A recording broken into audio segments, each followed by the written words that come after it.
Welcome to another edition of Vigorously with me, Val Kleinhands, getting very nostalgic this episode. I am thrilled to have Steph from Stefs Rock Show in the building. How Woo! are you? Thank you for having me. I'm so excited to be here. This I am rock. thrilled to have you. It's been a minute. It's been a minute watching you, and I know that should not come off as creepy as I hope.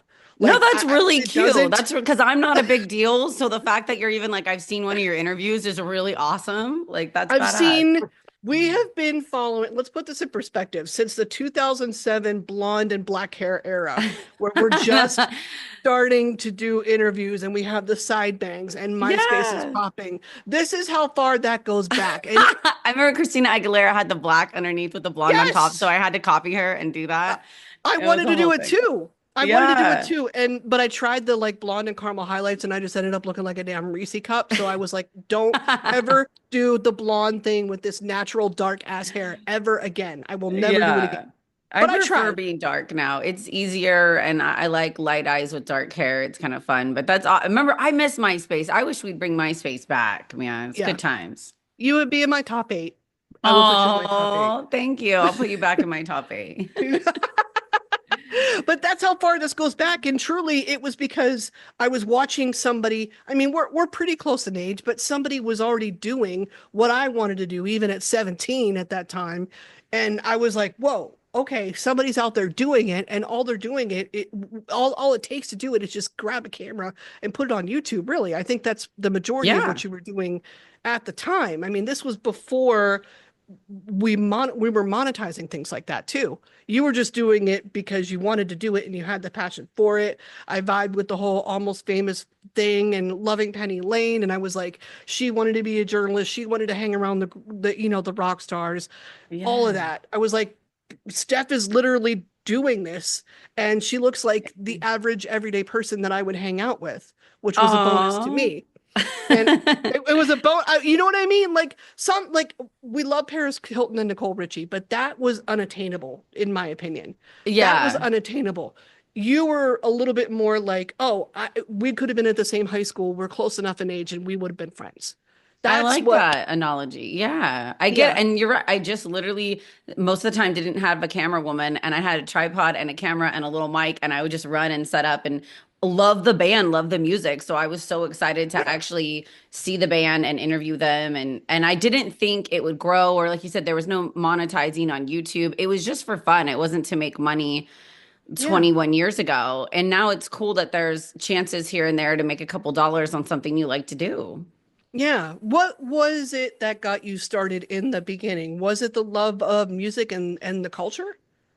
It almost famous that you brought up that movie really changed me in 1999. So I was in middle school when I saw it, and I was like, Mhm. "Wow!" I already loved music. I'm such a fan, but I loved Penny Lane, even though it's a complex character of, she's kind of sad. She OD, she falls in love, but she also really likes the music and has fun sometimes too. And I was like, Yes. "Wow, I dig this." And then, yeah, just listening to music so much in high school and going to Vans Warped Tour, going to Mayhem Fest. Oh yeah. And I went to college at UOP, and two of my college friends ended up starting. One launched SMN News that's no longer up, but it was like a metal news source. So he said Mhm. I could, help pretty much with his site. And then my other buddy, Will, became a band manager and started managing a lot of bands. So he was another big help into like launching into this. And then I got an internship at Playboy Radio after college. And that was like my big networking break to a lot of big names came in the door. And I was just running to get them coffee. I wasn't, Oh, okay. yeah, I got to be on air when people were sick and like couldn't do something. But mainly I was like the bitch of Playboy Radio. But that was in It 2008 counts. the launch of my YouTube channel of getting to network with people that were more household names. Were mom and dad terrified that Playboy Radio was in that sentence at all? Yes, they are more conservative. I grew up in a Okay. small town in Lodi, California, and they were not really excited about me getting tattoos at 15 years old and me running off to Hollywood, Like Yes. I've always just been a wild child and I'm an only child, so they said it was like 10 and it's actually to be completely raw caused a huge rift. We are not close today because of how wild and open I am. But I'm even being with this new podcast, I'm not holding back at all. I am No. talking about all the madness and crazy shit that I am and I like. Getting the vag tatted. That was, I Yes. was like, ma'am? I was like, A lot of people ma'am. that haven't slept with me do not know my whole badge is tatted, like down to the I, labias. Everything is tatted. my first my first reaction was ow. And then I was Yeah. like, but also that would be a treat. Like if I'm a dude, that would be a bit of a treat too. Like, surprise, there's this Yeah. piece of art here. And I I was hope like, they get excited. I am so conflicted. I don't know how to feel about this piece of information. There's multiple emotions happening at once. But no, that's the vibe. And I think that authenticity and that spirit is absolutely what connected me, to what you and what you're doing. And I wanted to be as outlandish and just as authentic and real as I could be. I mean, the innuendos are hysterical, and somehow they go over like really well. And I'm like, I would probably fumble that joke, but you get it. It's scary because a lot of them I don't have written down. Like that's just my brain, and it'll go off into this like naughty dark place. And I'm glad that most of the bands have been fine with my sexual humor and outlandish dark humor because I'm like, is this gonna land? Or it's funny when they don't understand what I just said and they kind of look deer in the headlights for a second and they need to re-ask, like, did you just say that? Oh, it makes a good TikTok. It's fine. It makes Yeah, a good reel later. Doesn't yeah, matter. definitely, Do, definitely. do you feel like metal and rock is still a boys' club in that sense, into where you might want to dumb yourself down a little bit, so to speak, to appease them because it's a boys' club? Because I don't see that when you're doing it. No, I know it is a boys' club as far as there's more males in the rock and metal industry. There's a lot more females coming up recently and it's evening out, but it's still who's the managers and who's the festival owners and who's the record label owners are all men. And so I would say it's a male run industry. But no, I am not afraid of men at all. Like I was on a podcast last night with five dudes and me, and I was smoking cigars and calling them all out and just being like a ridiculous piece of shit. So it does not intimidate me. I'm one of the men for sure. Okay, well, how do you just how do you get comfortable in that environment? Because I think a lot of women probably would be intimidated. I got the questions all the time too because I was doing the same thing. I was ending up on tour buses and they're like, oh, "Dear God, are you all right? You survived." And I'm like, "Ma'am, these people are making like pulled pork sandwiches on their bus and hanging out and Yeah. drinking beers. Like they're not this isn't like the 80s Motley Crue parties that, in reality, that's not what I've ever seen whenever I've been on a tour bus. It's a lot safer, I think, than some people would make it out to be, just on my personal experience. Would you agree with that based on what you've been through? Yeah, I would agree. It's a lot more marriages and families on tour buses or backstage than I think people realize. Once in a while, there'll be a fun band that wants to turn up, and I notice they're usually a younger band. Um, I've never felt uncomfortable though. Like I'm very outgoing and I'm not afraid to speak my mind and say what I want to say. And I have like a dominant alpha energy. And so, I kind of come in and like take over that men recognize that. And it's not good for dating though. I will say like most men want a submissive Right. female, so it's harder for me to date and not be so strong and dominant. What about, I mean, do you end up dating the guys that you talk to at all? Do you end up keeping in touch with them? How does that So go? that has happened, definitely, but not as often, I think, as someone would think. I meet a lot of people through radio backstage, but only from the interviews was Jake from Black Veil Brides. We had never met prior. And then recently on my podcast, McGlocky. He's like this new mashup cover artist. And we did Yeah. a podcast, and I'm like, oh my gosh, I love Weird Al and I love parodies and I like Yeah. people that are really smart and play video games. And that was him. And I just crushed hard. And I don't know, it was like I should fly down to San Diego a couple of times. But and then the opposite has happened. I have had Todd Phillips, the director of The Hangover, on because we were dating at the time. So obviously, Mm, he's not going to come on my little podcast if we weren't dating. So I've met two from it, and then I had someone on it because we were dating. But that's you would think it'd be higher mm. than that. I've got into some sexting. I'm not gonna lie. There's been a lot of like spicy sexting with people I've interviewed, but then that's as far as it's gone, and they're on tour somewhere or something. Yeah. Yeah. Whatever, as long as you're comfortable, that to me is like, I don't care how you handle your business. If you're comfortable and there's some form of consent involved here, that's all that matters. Oh Period. yeah. Yeah. Period. I don't care. I I don't like care how. making love. I joke, even if it's like one weekend, I'm making love. That's it. You That's know, it. Yeah. I'm all about it. I know. I think that's why my dad was probably like terrified when I started to get into this too. He was like, "Ugh, these men are gonna like eat you alive." And I'm like, are they though? Usually I'm Are hitting they? on them. If you watch some of my Yeah. interviews, I'm the one hitting on them, making them uncomfortable. And I'm like, do you want to do it? You I know? know. It's not so much them. Sometimes it's the women that can be more critical, which is sad, in my Yeah. opinion. Like I've had more instances of women giving me shit than the guys for doing what we do. 100%. And so I You have a lot of too. guy friends. Yeah. And like the only time I get hate or a negative comment or a negative DM, it's from a female. And Yeah, she has like a private page with like a of course. cross in her profile. And that's Of it. And course. I'm like, you know what? It's a bummer. Everyone's different, right? And unique. And I understand we all don't understand a wilder sense of human, but I would just keep scrolling. I wouldn't take time out of my day to write something negative to anyone. I just wouldn't like it. Period. I don't have the time. Yeah. We're doing cool shit. We're doing interviews. That's it. 100%. That's Yeah. it.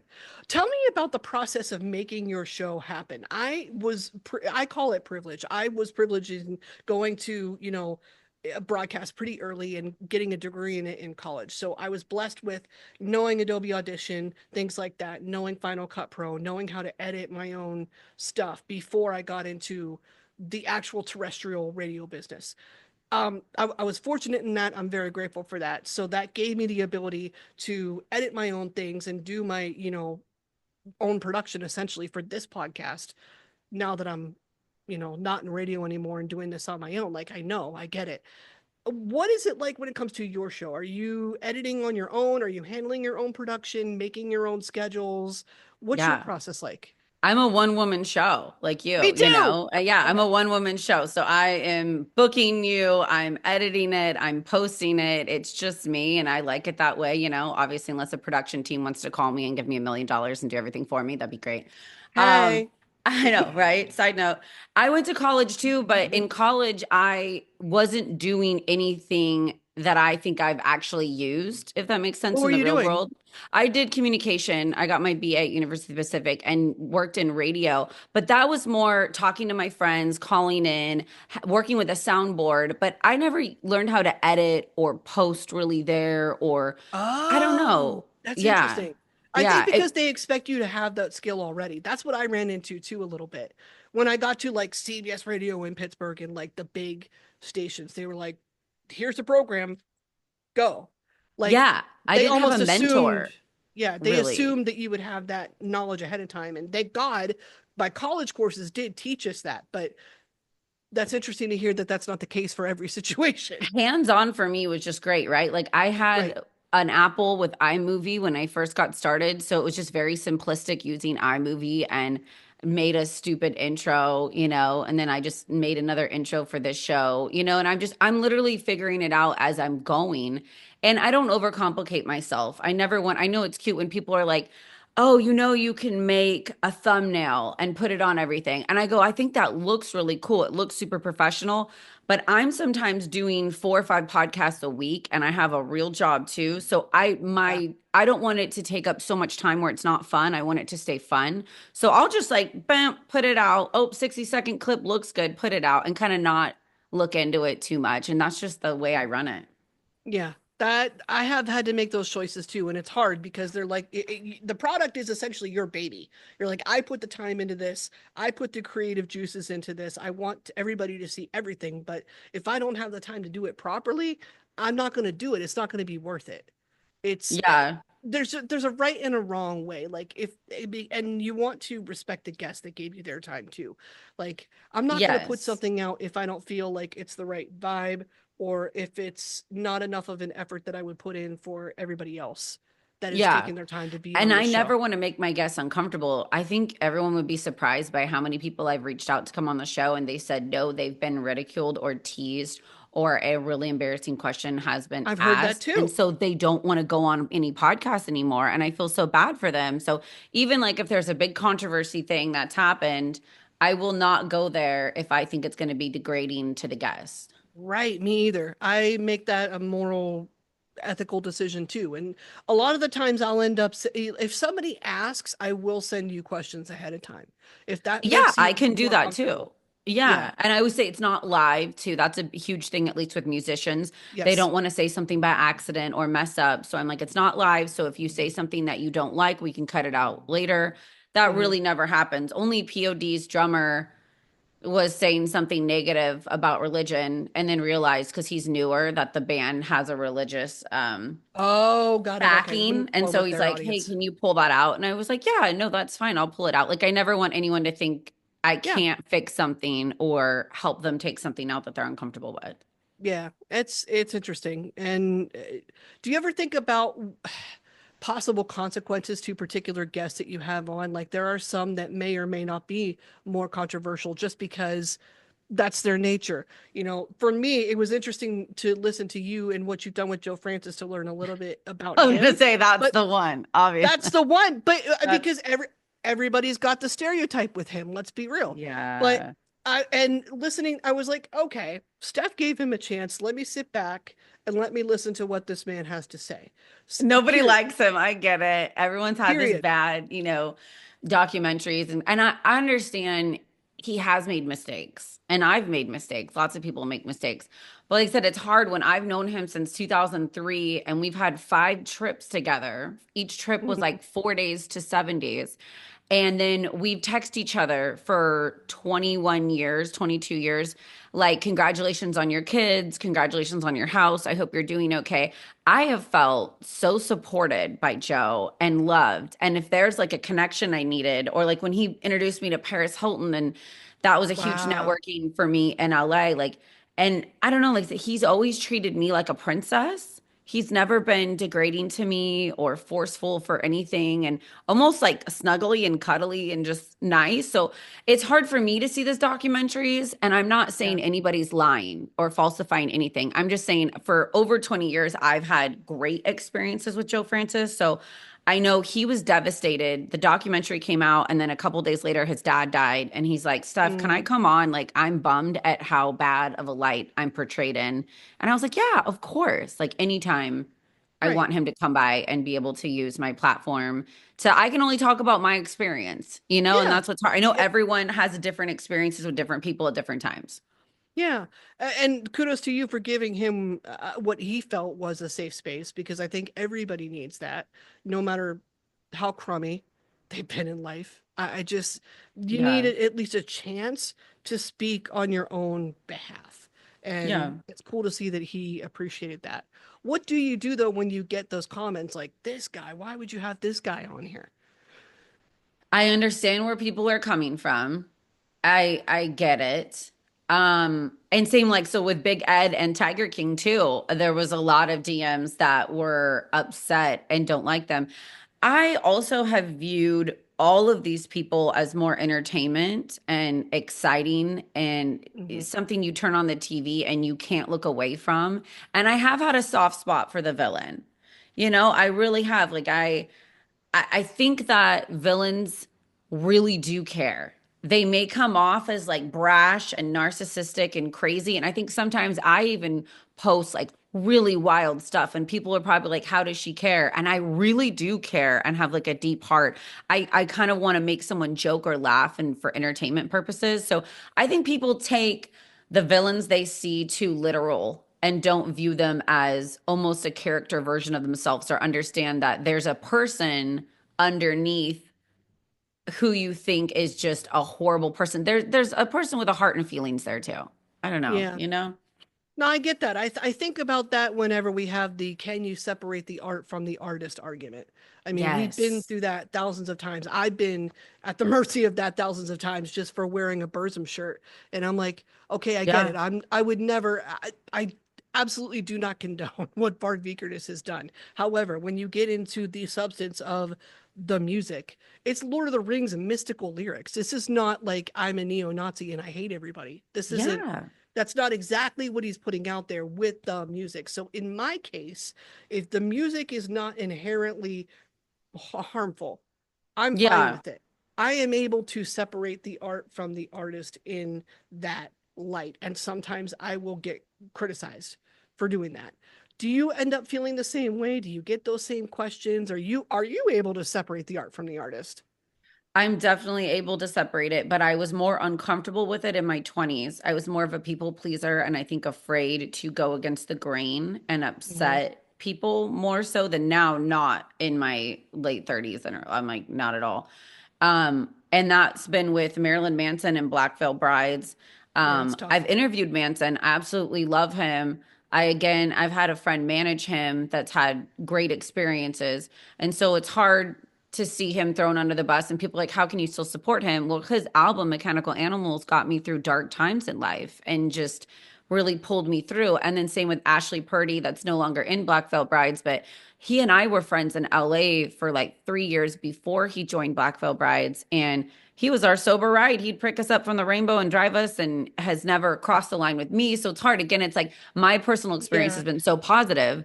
I still will love him as a friend and support him even though, again, I'm not saying allegations are wrong, that, who knows what's really happened, but I like the art too of both of those bands. And so it hasn't affected me as a fan.